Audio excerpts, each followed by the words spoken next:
Hello good morning everyone. Madhya Pradesh के daily current affairs में हम बात करेंगे आज 9 फरवरी के सारे महत्वपूर्ण करंट अफेयर्स के बारे में। तो सबसे पहले एक जो मेन पॉइंट है वो हम आपको बता दें। वीडियो का मैं कोशिश कर रहा हूँ कि सुबह 5 बजे आपको मिल जाया करेगा। कई लोगों की रिक्वेस्ट थी कि वीडियो जल्दी डालें। कई लोग 6 बजे मांग रहे थे, कई लोग 7 बजे मांग रहे थे।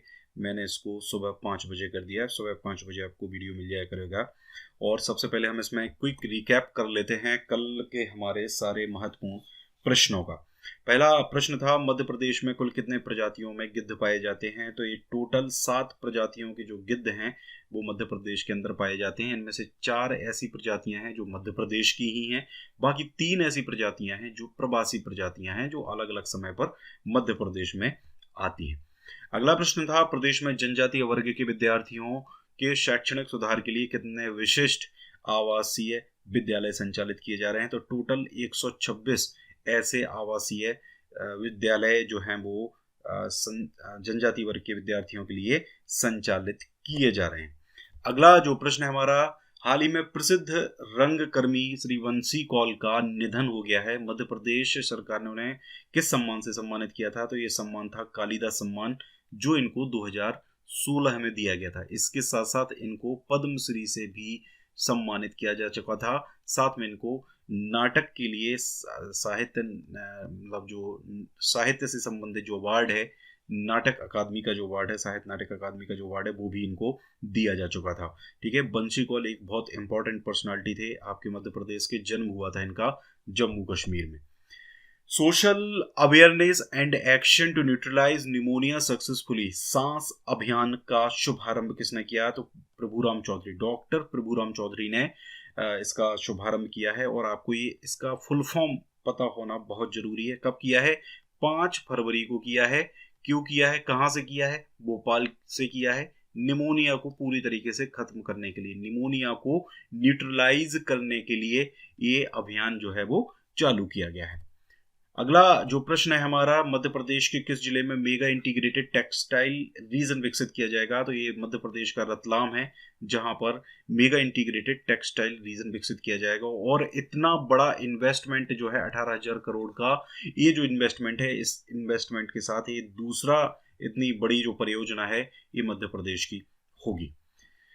कल 2 प्रश्न हमने पूछे थे कि मध्य प्रदेश से होकर गुजरने वाले राष्ट्रीय राजमार्गों की कुल लंबाई कितनी है। देखिए एक बहुत इंपॉर्टेंट चीज है, ये आपको ध्यान रखनी है। यहाँ पर जो नेशनल हाईवेज हैं वो अपडेट हो गए। ठीक है, पहली चीज, आप जो बुक्स में पढ़ रहे हैं, आपके पास अगर कोई पुरानी बुक है तो आपको नई बुक ले लेनी चाहिए, क्योंकि आपके बहुत सारे क्वेश्चंस गलत होने वाले हैं।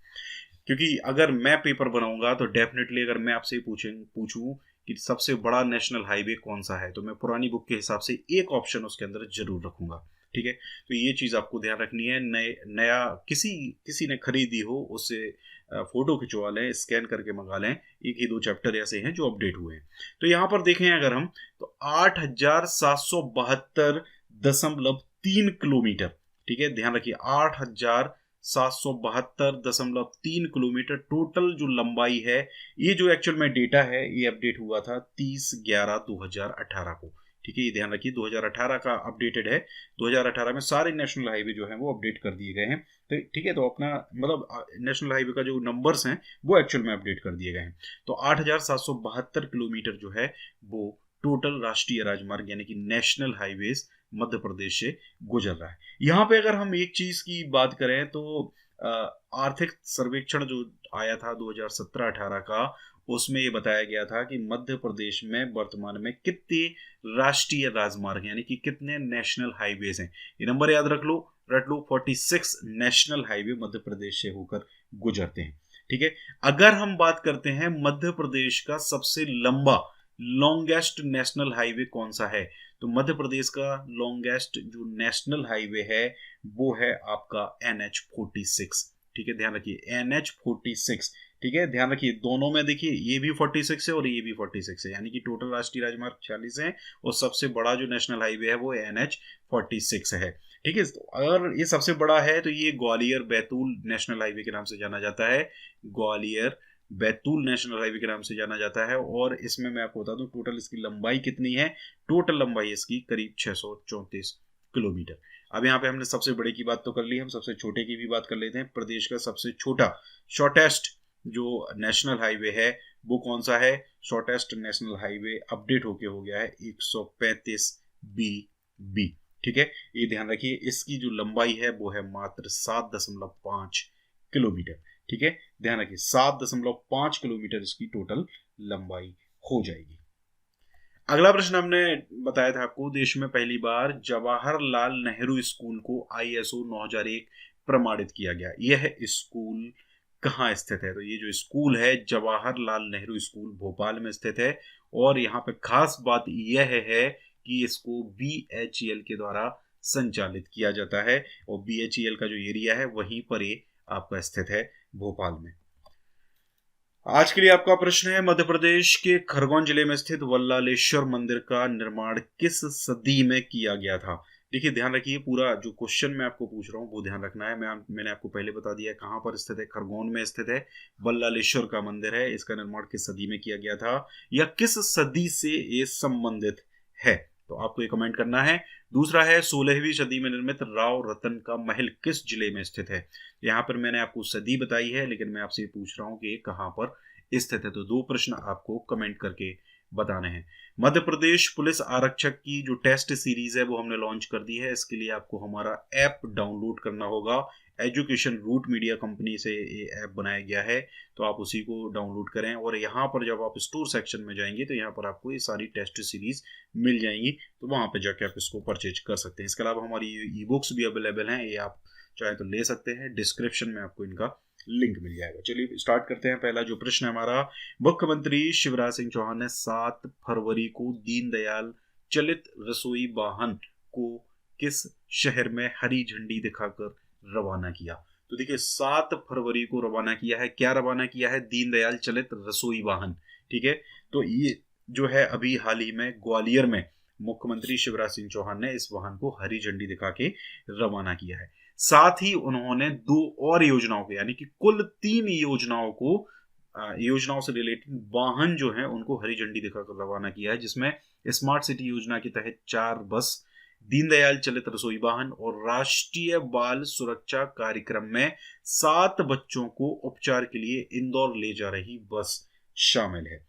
दीनदयाल चलित रसोई वाहन की अगर बात करें तो ये ग्वालियर में चलेगी, और सुबह 10 बजे से लेकर शाम के 4 बजे तक शहर के जो प्रमुख स्थान है, जो बड़े बड़े स्थान है, वहां पर पहुंचकर एक भोजन के पैकेट उपलब्ध कराएगी। दीनदयाल, ऐसे नाम से आपको समझ में आ गया होगा।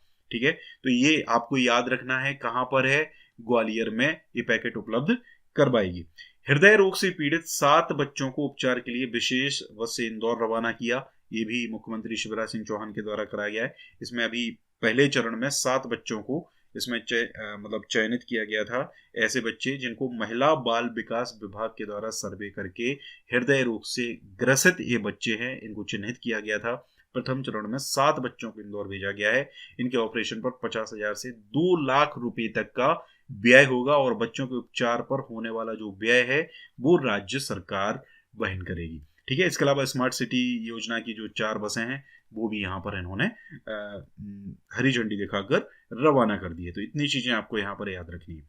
अगला प्रश्न है, किसने ग्वालियर कलेक्टर कार्यालय की ई-ऑफिस कार्य प्रणाली का शुभारंभ किया? तो ये भी शुभारंभ मुख्यमंत्री शिवराज सिंह चौहान के द्वारा करा गया है 7 फरवरी को। वहां पर एक बैठक आयोजित की गई थी, जिसमें ग्वालियर और चंबल संभाग आयुक्त कार्यालय और ग्वालियर कलेक्टर कार्यालय की ई ऑफिस कार्य प्रणाली का शुभारंभ किया। ई ऑफिस यानी कि अब यहाँ पे जो भी कार्य होंगे वो हार्ड में नहीं, सॉफ्ट कॉपी में होंगे। समझ गए होंगे आप कि ऑनलाइन सारी चीजें जो हैं वो अब कर दी गई हैं। अगला प्रश्न है, मध्य प्रदेश भोज मुक्त विश्वविद्यालय द्वारा कितने शासकीय महाविद्यालयों में नए अध्ययन केंद्र खोले जाएंगे? तो मध्य प्रदेश भोज मुक्त विश्वविद्यालय के द्वारा हाल ही में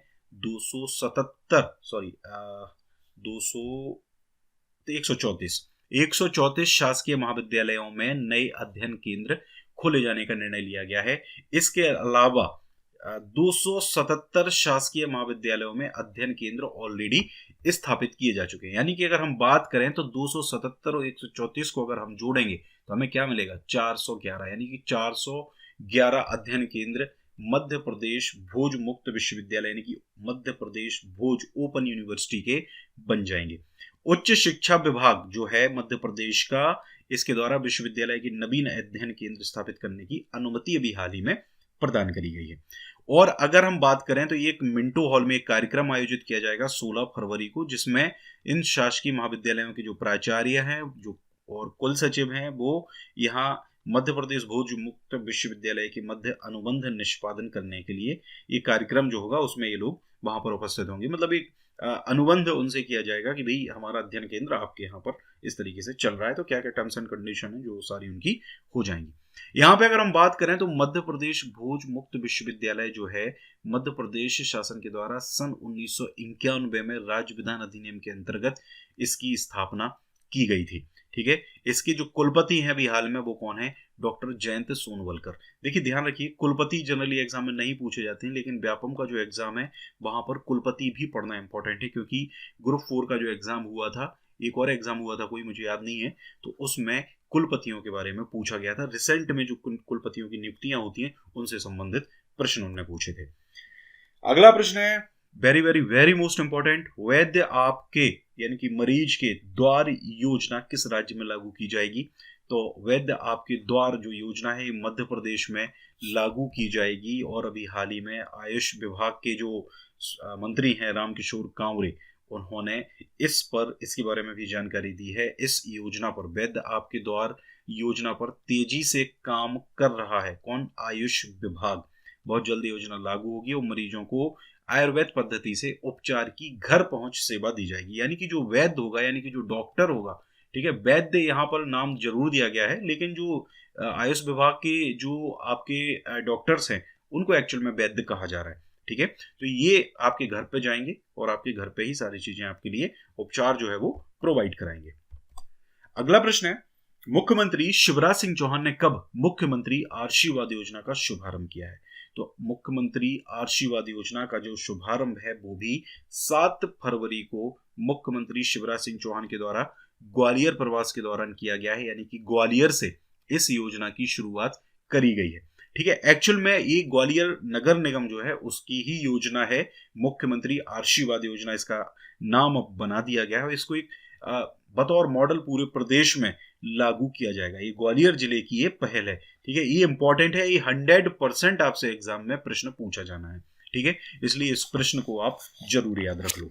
इसमें होना क्या है, मुख्यमंत्री आशीर्वाद योजना जो है ये असहाय बुजुर्ग और दिव्यांगों को घर पर ही राशन मुहैया कराने के लिए ग्वालियर जिला प्रशासन के द्वारा इसकी शुरुआत जो है वो करी गई है। मतलब ऐसे असहाय बुजुर्ग या दिव्यांग, ठीक है, जो 65 वर्ष से अधिक आयु वर्ग के हैं। ठीक है, मतलब बुजुर्ग, दिव्यांग की बात नहीं कर रहे हैं, बुजुर्ग की बात कर रहे हैं। ऐसे बुजुर्ग जो 65 वर्ष से अधिक आयु के हैं उनको इस योजना में शामिल किया जाएगा। एक और चीज, आशीर्वाद योजना के तहत ग्वालियर जिले में 3607 बुजुर्ग और दिव्यांगों के घर पर शासकीय उचित मूल्य की दुकान से राशन पहुंचाया जाएगा। ठीक है, तो इतनी चीजें आपको यहाँ पर याद रखनी है। योजना का नाम याद रखना है, कहां से इसकी शुरुआत हुई है, ग्वालियर से शुरुआत हुई है, कब इसकी शुरुआत हुई है, 7 फरवरी 2021 को इस योजना की शुरुआत हुई है, ग्वालियर से शुरुआत है। किसने करी है? शिवराज सिंह चौहान मुख्यमंत्री ने करी है। और इसको पूरे जिले में भी लागू किया जाएगा। 65 वर्ष से अधिक आयु के बुजुर्गों को इसके अंदर शामिल किया गया है, तो ये भी आपको याद रखना है। अगला प्रश्न है, नवीन एवं नवकरणीय ऊर्जा मंत्री हरदीप सिंह डंग ने किस जिले में 33/11 kV विद्युत उपकेंद्र के निर्माण कार्य का भूमि पूजन किया है? तो ये जो भूमि पूजन किया गया है हरदीप सिंह डंग जी के द्वारा मंदसौर जिले में एक गांव है कांचरिया गांव। ठीक है, वहां पर 1,32,00,000 रुपए की लागत से विद्युत उपकेंद्र के निर्माण कार्य का भूमि पूजन इन्होंने किया है। साथ ही इन्होंने मऊखेड़ा जो है मंदसौर जिले में, वहां पर सामुदायिक भवन, अनाज गोदाम और रैन बसेरा का भी लोकार्पण किया हुआ है। अगला प्रश्न है, हाल ही में घोषित बजट में मध्य प्रदेश के किस रेलवे स्टेशन के लिए 15 करोड़ रुपए के बजट का प्रावधान किया गया है? तो ये जो मध्य प्रदेश का रेलवे स्टेशन है जबलपुर का Madan Mahal terminal railway station है, जिसके लिए हाल ही में जो निर्मला सीतारमण है यानी कि केंद्रीय वित्त मंत्री हैं, उनके द्वारा 1 फरवरी को जो बजट घोषित किया गया था उसमें पश्चिम मध्य रेल की परियोजनाओं के लिए वित्तीय प्रावधान किए गए। हालांकि और भी बहुत सारे प्रावधान किए गए हैं, लेकिन यहाँ जो इंपॉर्टेंट प्रावधान है, जो आपके एग्जाम पॉइंट ऑफ व्यू से इंपॉर्टेंट है। देखिए, करंट अफेयर्स का ये मतलब नहीं होता है कि आपको कोई भी ऊट पटांग ऐसी चीज पढ़ाई जाए जो एग्जाम पॉइंट ऑफ व्यू से इंपॉर्टेंट ही ना हो। ठीक है, इसमें बहुत सारी ऐसी परियोजनाओं को शामिल किया गया है, लेकिन यहाँ पे जो इंपॉर्टेंट है एग्जाम पॉइंट ऑफ व्यू से, मैं आपको सिर्फ वो ही बताता हूँ। इसमें जो मदन महल टर्मिनल है उसके लिए 15 करोड़ रुपए का बजट का प्रावधान किया गया है। साथ ही कटनी सिंगरौली जो लाइन है उसके लिए 400 करोड़ रुपए का प्रावधान किया गया है, और कटनी गेट सेपरेटर बाईपास जो है उसके लिए भी 400 करोड़ रुपए का प्रावधान इस बार बजट में किया गया। हालांकि कोई नई रेल, एक जो रेल बजट आता था हमेशा, उसमें कई जगह के लिए नई रेल मिलती थी, तो ऐसा कुछ इस बार मध्य प्रदेश के लिए इसमें कुछ भी ऐसा नहीं है। ठीक है, ये इंपॉर्टेंट क्वेश्चन है, बजट का क्वेश्चन है, आपके पीएससी के पॉइंट ऑफ व्यू से ये क्वेश्चन इंपॉर्टेंट हो सकता है, इसलिए ध्यान रखें। अगला प्रश्न है, नगर निगम भोपाल के द्वारा किसे नगर निगम स्वच्छता ब्रांड एम्बेसडर के रूप में चयनित किया गया है? तो देखिए, ये जो नगर निगम स्वच्छता ब्रांड एम्बेसडर है, नगर निगम भोपाल, ये कलेक्टर आप यहाँ पे देख सकते हैं, अविनाश लवानिया कलेक्टर हैं ये भोपाल के। इन्होंने ड्रीम भोपाल, ग्रीन भोपाल, ये संस्थाएं हैं एक्चुअल में, तो ड्रीम भोपाल, ग्रीन भोपाल को एक बार फिर से स्वच्छता एम्बेसडर, स्वच्छग्राही और स्वच्छता चैंपियन चयनित किया है। ड्रीम भोपाल, ग्रीन भोपाल को लगातार दूसरे वर्ष नगर निगम स्वच्छता ब्रांड एम्बेसडर के रूप में चयनित किया गया। एक संस्था है जो इस स्वच्छता से रिलेटेड कार्य करती है, तो इसको ही उन्होंने इसका ब्रांड एम्बेसडर जो है वो बना दिया है। इसमें कुल मिला के 100 संस्थाओं को, व्यक्तियों, रेडियो जॉकी और एनजीओ को स्वच्छता ब्रांड एम्बेसडर, स्वच्छता चैंपियन एवं स्वच्छग्राही के रूप में नॉमिनेट किया गया। यानी करीब 100 लोगों को, मतलब संस्थाएं भी हो सकती हैं, रेडियो जॉकी भी हो सकते हैं, एनजीओ भी हो सकते हैं, या व्यक्ति भी हो सकते हैं, इन सबको इसमें नॉमिनेट किया गया है। इसमें अगर हम आगे बात करें तो एक और चीज है जो आपकी नगर निगम भोपाल से जुड़कर वर्ष 2020-21 में आयोजित स्वच्छ भारत मिशन की गतिविधियों में सक्रिय और सतत योगदान के लिए एक सामाजिक कार्यकर्ता हैं और रिसर्च स्कॉलर हैं, शुभम चौहान, नाम याद रख लीजिए। इनको कलेक्टर भोपाल जो है अविनाश लवानिया, उन्होंने, और आयुक्त नगर निगम वीएस चौधरी ने स्वच्छता चैंपियन, स्वच्छता सेवा सम्मान पत्र से सम्मानित किया है। स्वच्छता चैंपियन, स्वच्छता सेवा सम्मान किसको? शुभम चौहान को। रिसर्च स्कॉलर हैं, सामाजिक कार्यकर्ता है। शुभम जो है वो जन जागरूकता कार्यक्रमों के माध्यम से सामाजिक गतिविधियों में सक्रिय हैं, और उन्हें लगातार तीसरी बार नगर निगम द्वारा स्वच्छता गतिविधियों में योगदान के लिए सम्मानित किया गया है। मतलब इस तरीके की चीजें वो करते रहते हैं जिससे स्वच्छता को प्रमोट किया जाता है, लोग अवेयर होते हैं। इसके अलावा जो महाशक्ति सेवा केंद्र है उससे पूजा एंगर और वेस्टोनिक्स से मीता वाधवा स्वच्छता एम्बेसडर के रूप में इनको भी नॉमिनेट किया गया है। तो इतनी चीजें आपको यहाँ पर याद रखनी होंगी। ये इंपॉर्टेंट करंट अफेयर है, इसको हल्के में मत लीजिएगा। सॉरी गाइज, ये पूरा था हमारा आज के करंट अफेयर का वीडियो। अगर वीडियो अच्छा लगा है तो लाइक करें। क्वेश्चंस जो मैं आपसे पूछ रहा हूँ, मैं एक्सपेक्ट करूंगा कि ज्यादा से ज्यादा लोग क्वेश्चंस को कमेंट करके जवाब दें, और ज़्यादा से ज़्यादा लोगों तक वीडियो को पहुंचाएं। और ऐप जरूर डाउनलोड कर लीजिए, उसमें बहुत सारी चीज़ें आपको आगे आने वाले समय में भी मिलने वाली है। Thank you very much.